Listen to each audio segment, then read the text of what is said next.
Thanks. Thank you, everybody. Seamus, thanks for the gracious introduction. I appreciate it. I didn't mean to cause a commotion. I just wanted to come here for a little while to say a couple things. And number one is thanks to all of you for your support of a splendid organization, the Becket Fund. Secondly, I want to be here for sisters that I love very much. Little Sisters of the Poor, we love you and we salute you and we're very proud of you.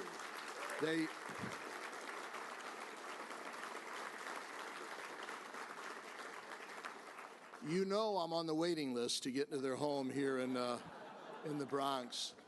You know, the first time I visited there, I've been close to the Little Sisters of the Poor for a long time. The first time I visited here in the Bronx, when I walked in, I met a guy, and there he was in his wheelchair. He was dressed to the nines. He was so clean. He was so bright.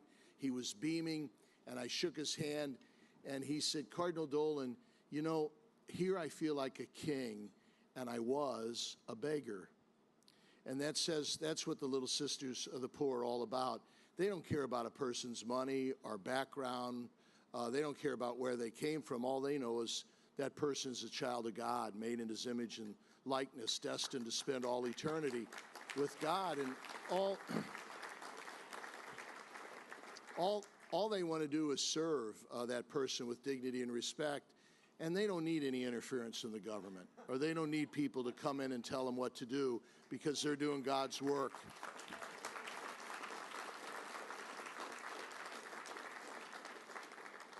And I sure thank the Becket Fund for standing up for them. Secondly, I came because of a man for whom I have tremendous affection, admiration, and appreciation, and that's Professor Robert George. Robbie, thank you for your leadership.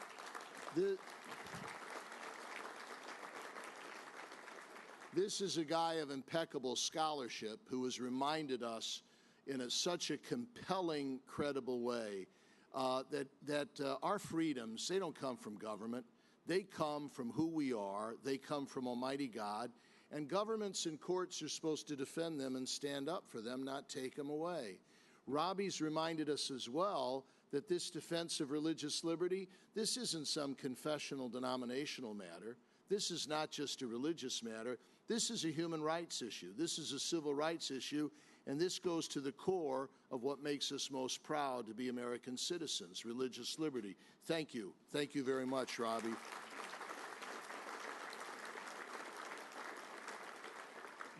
And finally, a man, I don't know this gentleman as well as I know Robert George of the Little Sisters of the Poor, but Rabbi Sachs, you sure have my admiration.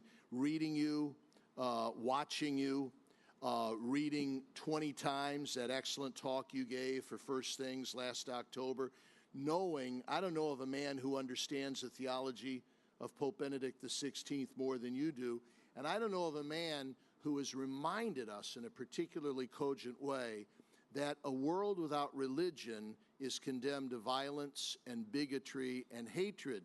He sets the caricature today on its head, the caricature that we see all over the place, that religion is the cause of division and violence. Are you nuts? Rabbi Sachs tells us religion enhances and increases everything that is noble and decent and enlightening and uplifting and virtuous in the human project. And a world without religion is a world condemned to tyranny. Thank you, Rabbi Sachs, for what you've done.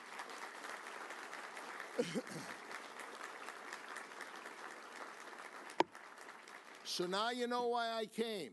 I came to thank you.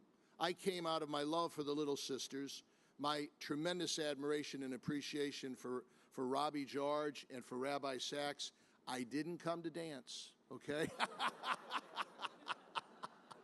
And I think so much of this crowd that I'm willing to be late for the Mets and Yankees game, all right? Thank you, all right?